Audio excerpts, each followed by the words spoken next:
Hi, welcome back to my channel. This is filmed on my new phone because my other one smashed terribly, and it was actually, I've got it here just for a little reference quickly at the beginning. It's really smashed and it's off currently, but there's lines on it and it doesn't work, so I've got a new phone. But usually I would use my camera.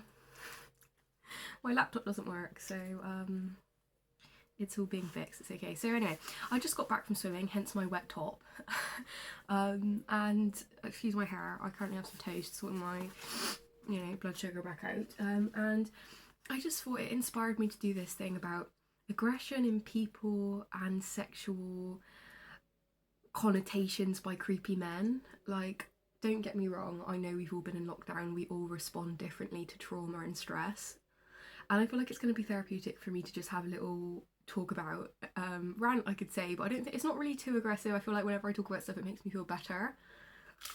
But there was a creepy man at the pool where you could just tell his level was just to annoy someone. So it's like I'd be sort of like waiting at the end of the pool, kind of waiting to take off again, and he just sort of was there, like, just looking at me. And I think there's this thing where, like, they talk about toxic femininity, right? But I think it's so important to have strong, powerful women in the world, because there's so many misogynists as well, which is basically like a toxic masculinity, right? But I definitely think there's like an in-between level that's healthy for someone. But unfortunately, there's so much projection, especially in narcissism, about men where they're weak men, if you like. What I would perceive as weak men. Call that what you want. I don't like to use the word weak but in my eyes, weak towards, morality, towards, having respect for women, okay? So they might be weak in, like, they easily are tempted to annoy someone, okay? So that's what I would put them in the realms of weak for. Maybe not in every aspect of life, but in that sense, yes. They sort of, like, have this projection of, like, that woman's weak as well because I'm weak, if that makes sense. I think it's like a projection thing. So obviously, without getting too, like, trying to understand the psychoanalogy of, like, every single person, I think it's something that needs to be talked about. And I made an effort to give him a good long stare back, splash about right next to him because he didn't have any goggles on, and just generally send bad energy his way and just make it quite abundantly clear that I can stand in my masculine energy and I don't need your bullshit and I don't need you to look at me in a sexual way. I'm a female in a public swimming pool.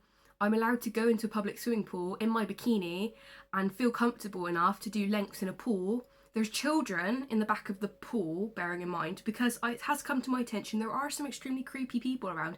I'm not saying this person is a paedophile, that would be to go too far.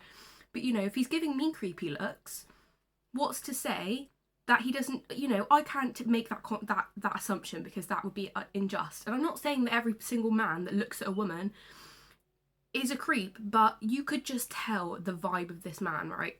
Just annoying, just sort of like, just trying to sort of like wind me up because I'm a girl, okay? And it's just not acceptable. I think it needs to be spoken more widely about. It's definitely something I want to talk about on my channel. It's like, it's not only that, like, there's toxic femininity as well. I think it's just what your purpose is. I think with things like narcissism, people get themselves so worked up about pointless shit that's like to protect their ego, and then they get carried away in nonsense that makes no sense. Like, I always like to reflect on myself and make sure I'm not doing the same thing. But in my eyes, everyone has an opinion that is valid, but I'm speaking from a place of rights of women. A narcissist, for example, him, will be working from a place of I'm an old lonely man, probably unmarried, probably rejected by lots of women my own age and have been for the last 50 years of my life. Let's just, look at women and get that sort of sense filled by looking at some young girl in a bikini at the pool. It's not socially acceptable. It's not acceptable. It's not socially correct. And it's not fair on women that pay money to get into a pool to relax and let off some steam. And I did. I had a great session because of it, though, because I literally was just like, I just like let that energy power me to like be like, I'm literally gonna just get all my rage out, But it's just not socially acceptable for people to do that, in my eyes. And it's not just that. It's even etiquette in a shared house. I've got housemates at the moment that slam the fucking door every 5 minutes. There's just no need for it. I understand people have different ways of coming, but And when you live in a shared house, it comes with the territory. But there's certain things that I would find irritating for that reason. It's very tricky when you do live in a shared house, but there's certain things where, like, you're talking so loud on the phone. Is that necessary at 10:30 at night? Is that necessary to slam the door at 6:30 in the morning? Is it necessary? Well, of course, I think it is important to set boundaries for yourself and what you're willing to tolerate, though, at the same time. Like, some people will kind of push the boundaries so far to the point where it's not really you need to talk to them about it, but it's also, like, kind of low-key annoying. Like with this bloke, like, if he was going to be continuously looking at me, nothing would have stopped me from saying, excuse me, I'm finding it slightly inappropriate that you keep looking over to my lane while I'm standing here in my bikini. Is that okay? Or not? Is that okay? But please keep your eyes to yourself. Look at the front of your lane. It's inappropriate. I would have no issue telling him that. But it was to the point where he could kind of get a bit of a vibe that I wasn't really happy about it, and he sort of ended up looking away a bit. But not to say that he wasn't looking at me each time he would go down. You know, I'm not going to balance this argument out because it's my opinion and it's my standpoint. It's not even my opinion, it's my standpoint. This is what I'm noticing. Everyone's standpoint is valid, even if it seems irrational to some people. You know, there's so much repression in women and stuff that of a lot of types of people, but especially women, obviously from my standpoint, where they get you know, a bad end of the stick from misogynists, for example. I understand we need to live in a cohesive, or in a socially functioning society, but I think it's this whole lockdown thing where people, we are in a new astrological era at the end of the day. It's not going to go back to how it was, if you ask me. Not fully. Like, we're in a new astrological era. Like, we all look to ourselves rather than other people, but there still needs to be social boundaries and social etiquette, which is followed through with. Especially when you're around women and children. Like, there's a reason that, you know, women and children are more vulnerable. There's a reason that biochemically we are more intimidated by strange, creepy men giving us weird looks. You know? And that needs to be accepted, that needs to be reiterated more in our current day and age, because some people take the fucking piss. I know we all have our own ways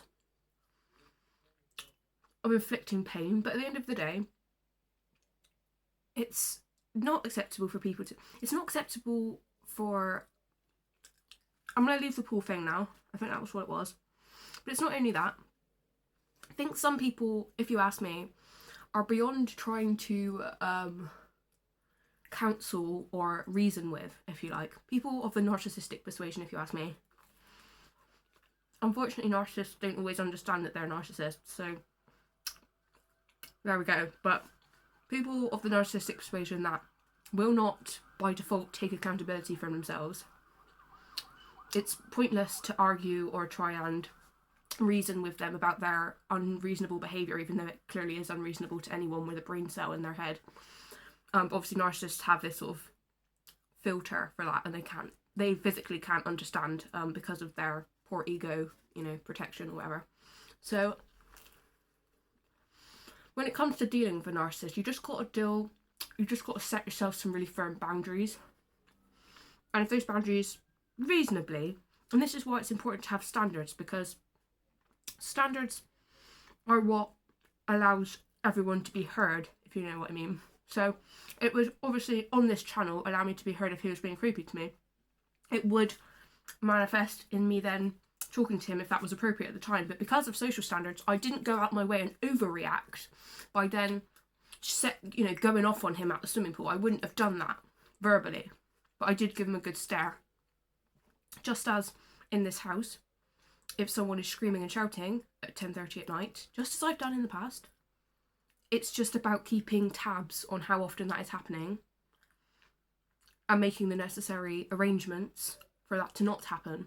Because the fact is, when you sign up to a contract of a shared house, it comes with a territory. But let's just say, I've been messed around by people in shared houses before and I've learned what not to do. But the way I see it is, when I eventually live in my own flat, I'll build up some skills here that will allow me to feel more secure and know where my boundaries completely are in a flat, and like what I can tolerate and what I can't, because at the end of the day it does come down to as well learning by contrast, and the law of attraction will kind of allow you to express what you can accept and what you can't accept. And if you don't fully know, it's hard to know fully. And also, if you have obviously, you know, been brought up by narcissists, or, you know, have like trauma or whatever, you won't have that calibration set. And I know for a fact that in the past, or even up till recently, that calibration has been off to the point where I would have known logically that was wrong, what I was dealing with through the law of attraction. But because of the way I'd coped in the past, because I'd had to be in that situation, it was kind of understandable, if that makes sense. But I think it comes down to, like, literally, you always build skills for the future, if that makes sense. Not to say that it's ever acceptable to be abused, but that's kind of how I've made peace with it, if you like. But it's always, you know, get away from narcissists. They are toxic, vile people. Okay, vile is the wrong word, but they're toxic people a lot of the time. That's a lie. Just because you're, sorry, that's literally a lie. Just because you're a narcissist doesn't make you toxic. Toxic people, though, be very aware. Oh, 10%. So I felt like I had to just reason this off with one other thing. I just think, for me, it's like, keep your circle close, of friends that you trust. Get good quality. It's much better. Quality over quantity in terms of people is much more important than, like, you know, loads of people that some are toxic, or, you know, people aren't loyal, they don't really care about you. It's so much more important to have a good, solid set of people that actually have your best interests at heart, that know you well, that accept you, that want you to succeed, and aren't going to suffocate you, you know, and people that aren't just around because they just want someone around. Like, don't get me wrong, we've all been that friend that, you know, you're only really friends with someone because it's convenient. It's actually a type of friendship you can have, a convenient friendship. There's nothing wrong with that, like work or whatever. Just kind of socialising with them because it makes sense. But in real life, you don't owe anyone anything. You know, I always think it's nice to be kind to people when you can, but I don't know anyone my kindness. I don't know anyone my benefit of the doubt. I don't owe anyone my calmness and my patience. I don't owe them that. I like to be a patient person, but I'm overly patient to people. I don't owe anyone my patience. I don't owe anyone my, you know, peace. That stuff is my choice to give away if I choose to do so. Because at the end of the day, you need to prioritise yourself and the people in your life, because some people will, like, drift up and drift along into your life, and they'll be like, I'm, like, your new friend, and, like, I'm a new person you need to put in front of you. Because, you know, all people have different upbringings at the end of the day. If you're brought up as a spoilt child, for example, people will have that mentality of other people need to put them first, where it's just not true. Like, I don't need to put you first. I don't know you. You're not my friend. I don't want to be your friend. You know? It's like, I don't want to know you. Like, I have to be around you, but that's it. Like, I don't owe you anything, you know? So it's just kind of like that sort of mentality of, like, you know, you need to set that boundary of people, because if you give all that power away to people that you don't even want to give it to, without even thinking, because you're supposed to do it, so many, like, societal things I'm, like, breaking recently. Because we have moved into a new astrological era, you've got to think mentally, like, do I want to give my power away to this person? Because part of giving power away is vulnerability. You know, I think the reason to give power away is for vulnerability, to build relationships. But if you're giving your power away to people for vulnerability, but they're going to take advantage of that vulnerability, there's really no point in doing it. You should just keep your power for yourself and give it to people. You shouldn't give people your power, but, you know, there's something that builds a bond in a relationship when you kind of, do you know what I mean? When you kind of give a bit of power to each other, to, you know, if you're vulnerable, you're kind of in some way giving them power over you, but it sort of makes you vulnerable and builds a relationship. But power is such a funny thing, because of all this stuff in narcissism and stuff, how people abuse power. People look at power like a dirty word, like, you know, you're trying to get power off people, you're trying to steal power. And it's true, like with narcissists and stuff, they will do stuff. They'll act out, they'll scream, they'll shout, they'll chuck shit against the door, You know, if you're in a relationship with one, they could be violent with you, they'll manipulate you, all sorts of, you know, narcissistic shit that's, you know, textbook. But I always think karma comes back around for them anyway. But in terms of dealing with them from day to day, it's just a case of keeping yourself very calm, because there's no point giving away. All they want is narcissistic supply. If you're not going to give them that, past like obviously a point of like natural human level. I've done a whole video on respect, what you should respect, how you can respect a person as a human being, as a child of God, but not their character. So, and I think you don't have to pretend to respect their character when you don't, because it's not necessary. You're just kind of lying to yourself and making yourself vulnerable to stuff. You know, you don't have to lie to yourself beyond a point. You know, there's nothing wrong with kind of. I just think some people give way too much to kind of make life easy for themselves, and it's just not something I'm going to be willing to do anymore. I think it's just a growth and learning experience where like people will take the piss however much, and that's kind of a part of narcissism. They will see how far they can push before you're going to set a boundary or you're going to not respond. So I think it's just going to be a case of me, like with narcissists, like it's just going to be a zero tolerance policy, I think, for me now. To just be like, I mean, to be fair, I do have friends that are narcissists, so that's kind of difficult for me to say. I don't think it's just like all narcissists, because like I have narcissists that are friends. It's not about just narcissism, but I'm talking about people that aren't your friends, that are narcissists, that are, you know, taking the piss. Okay, for example. And yeah, it's not all narcissists bad. I feel like this is a hot campaign against narcissists, but it can be a factor in what causes issues. I don't know. I just have this real inclination to individuate and sort of, what's the word, like be more selective about where I invest my energy, because isn't it like where you invest your where your thoughts go, your energy flows, or something. It's probably wrong. Something like that. But yeah, something about life at the moment just feels like I'm kind of wasting it. But I do think like we've had such a traumatic time with like lockdown and stuff, so that's why I'm kind of being quite easy on my life and my situation. I'm just sort of like, we've gone through a pandemic, for God's sake, like, you know, and it's kind of why I kind of have a bit more, you know, time for people that are, you know, nasty and rude. But at the same time, I think it's also about, I watched a video recently as well about Freud and Carl Jung. I've done a couple of videos about them. And about integrating your shadow and integrating yourself fully, because I think societally I've literally repressed some of my nastier sides, even just because I don't want to have them showing, because it's not been societally acceptable for me or whatever. I didn't want to seem nasty or come across nasty.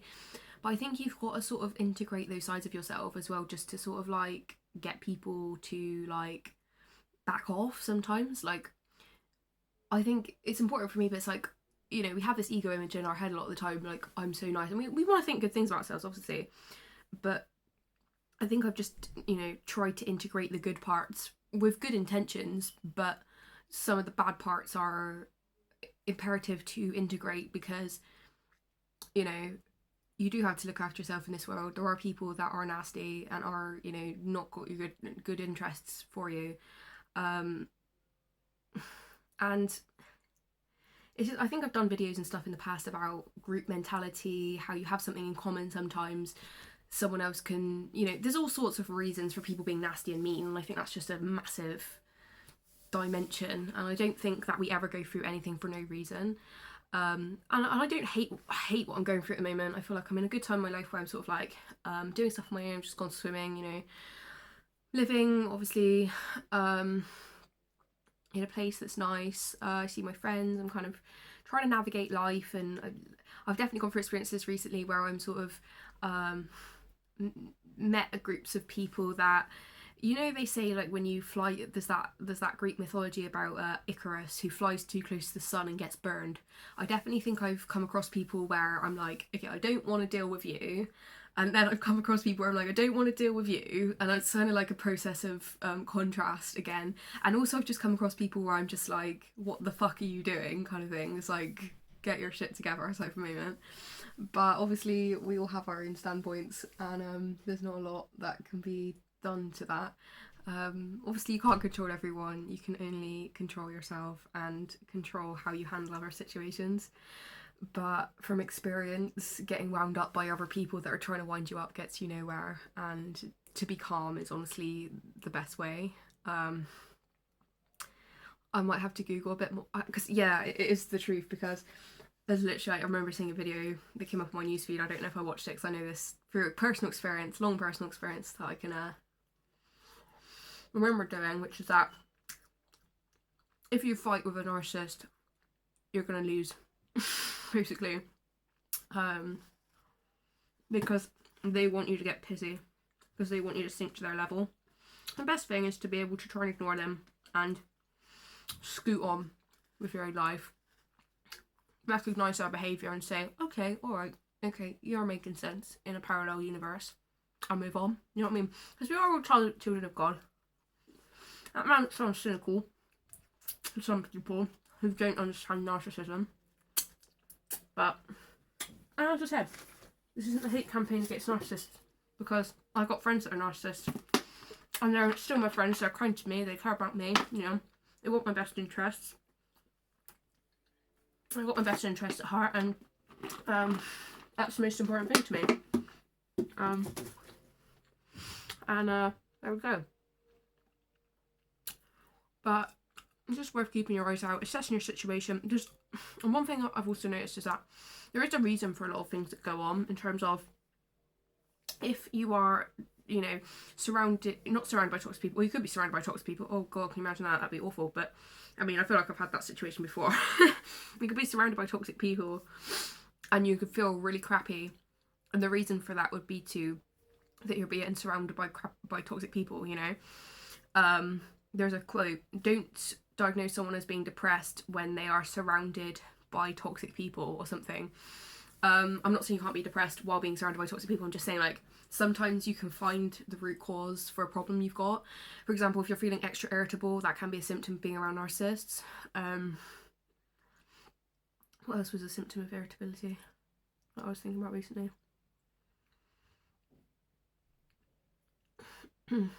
I was looking at some research into PTSD, actually. Slightly separate topic, and I feel like I am starting to ramble a bit, but I'm kind of like, I'll sort of cut it down if I need to. I was doing a bit of research into PTSD, and I think I may have had this in the past, and also potentially recently. I haven't been diagnosed, and I think it's hard to say that you've had PTSD if you haven't got a diagnosis, but I think your body just reacts like this. Anybody's body does. I don't know a massive amount of PTSD, apart from the fact you go through a traumatic event, you can't process it at the time, and it gets stored in your body, and it kind of just makes you really lethargic, really irritable, really like just. And the way to deal with it, basically, was to basically.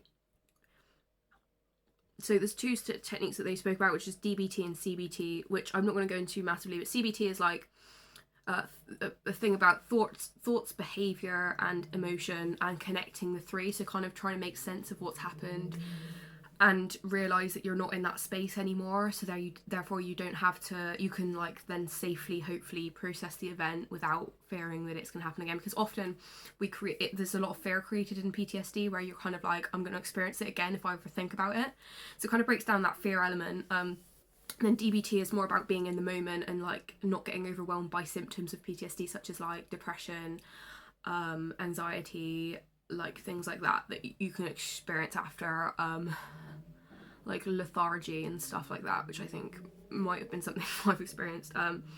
But yeah, it's just what it is. Like, you know, I'm not going to go around like, oh, I've got a diagnosis of PTSD. I don't. Like, it's even things like where I've said I'm like a bit ADHD, I'm a bit like autistic. Like, I don't know how, you know, that's my opinion of traits I've recognised in myself, you know, like, I'm not going to get a diagnosis because I don't feel like I need treatment for it, but I can recognise those things in myself. PTSD is a little bit different because it's more of an illness. Things like autism, like, I think you can just be on a spectrum and it's more casual. But anyway, I looked at these things anyway, just to be educated and sort of be able to understand that stuff on my own. I think it has helped, you know. I've actually been taking some CBD from time to time because I feel like it does level me out a bit, and some ways I think I can get a bit overwhelmed with all my autistic traits, and it has helped to sort of like calm the mind and level me out a bit, and sort of, you know, if I'm a bit, you know, just like restless, agitated, if you like, it can help with that. And I've been taking some supplements. I will go through my supplements at the moment, actually. I don't know what the hell I'm going to title this video. I might just split it into different ones, actually. I'll just take out my main ones. In fact, I'll bring out my whole basket of supplements, in case you care to see. I'm not going to go through this whole lot. I've done a whole video about all of my supplements. That's in my old... Ooh! That's in my old video.